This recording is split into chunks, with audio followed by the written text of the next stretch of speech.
Pluto रिको एक Caribbean island जो US territory में पाया जाता है।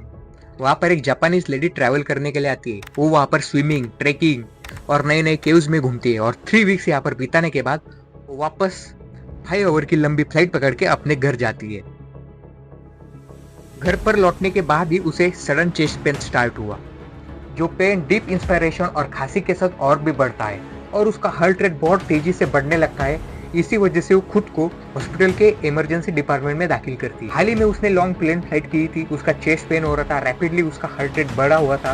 Doctor thinks this is the case of pulmonary embolism, क्योंकि बहुत ज्यादा टाइम प्लेन में सिटिंग की वजह से ब्लड सर्कुलेशन अफेक्ट होता है और इससे ब्लड क्लॉट बनने की संभावनाएं होती है। जैसे कि डॉक्टर को लग रहा था कि पुल्मोनरी एम्बोलिज्म की केसेस, तो डॉक्टर ने उसका वेल स्कोर निकाला जो कि 1.5 था, यानी उसे पुल्मोनरी एम्बोलिज्म होने की संभावना बहुत ही कम थी। उसके बाद डॉक्टर ने उसका डी डायमर लेवल चेक किया जो कि स्लाइटली एलिवेटेड था। इसीलिए डॉक्टर ने पेशेंट का चेस्ट सीटी स्कैन किया। तो चेस्ट सीटी स्कैन में पुल्मोनरी एम्बोलिज्म जैसी कोई भी फाइंडिंग नहीं मिली, लेकिन कुछ इंपॉर्टेंट बातें नोटिस की गई।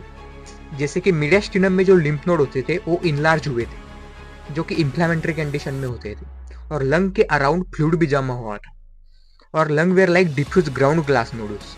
और यही सिमिलर फाइंडिंग जब भी निमोनिया होता है, जो कि typical atypical bacterial, viral, fungal pathogen की वजह से होते हैं, इनमें भी वही फाइंडिंग पाई जाती है। अब ये तो क्लियर हो चुका था कि उस लेडी को कोई बैक्टीरियल, वायरल या फंगल पैथोजन का एक्सपोजर हुआ है, और ये होने की सबसे ज्यादा चांसेस प्लूटो रिको की ट्रिप में हो सकती है।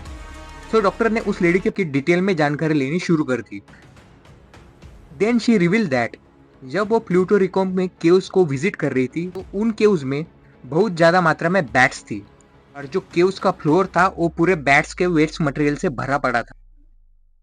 बैट्स का जो वेस्ट मटेरियल होता है, जिसे गुआनो बोलते हैं, जो कि वेरी नाइट्रोजन रिच होता है, और उसमें हिस्टोप्लाज्मा कैप्सुलेटम नाम का फंगस ज्यादा मात्रा में पाया जाता है, जिसके सिम्टम फटीग, कफ, चेस्ट पेन होते हैं, और वही सिम्टम उस लेडी में पाए गए थे। लेकिन इसमें कई भी बहुत सारे केसेस असिम्टोमेटिक भी पाए जाते हैं। उस लेडी को हिस्टोप्लाज्मोसिस है या नहीं, ये डायग्नोस करने के लिए डॉक्टर ने कुछ कंफर्मेटरी टेस्ट, जैसे कि histoplasmosis serological test, urine histoplasmosis antigen test, लेकिन दोनों निगेटिव पाए गए। उसके बाद उस पेशेंट के लंग के right mediastinal and hilar lymph node की बायोप्सी की गई। देन लिम्फ नोड का हिस्टोलॉजिकल एग्जामिनेशन के बाद पता चला कि नेक्रोटाइजिंग ग्रेनुलोमैटस इन्फ्लेमेशन नोटिस हुआ। बाद में कल्चर में भी ये कंफर्म किया गया कि वो ऑर्गेनिज्म हिस्टोप्लाज्मा कैप्सुलेटम ही है। सो मेनी चैलेंजेस के बाद डायग्नोसिस हो पाया, और उस लेडी ने 12 weeks oral anti fungal itraconazole की ट्रीटमेंट पूरी की, और कुछ अदर मेडिकेशन लेने के बाद वो रिकवर भी हो गई। जैसा कि इस केस से पता चलता है कि कोई बीमार मरीज आपको बताता है कि वो हाल ही में कहीं घूमने गया था, तो उससे उसकी ट्रैवल हिस्ट्री, एक्सपोजर हिस्ट्री के बारे में पूछना बहुत जरूरी होता है।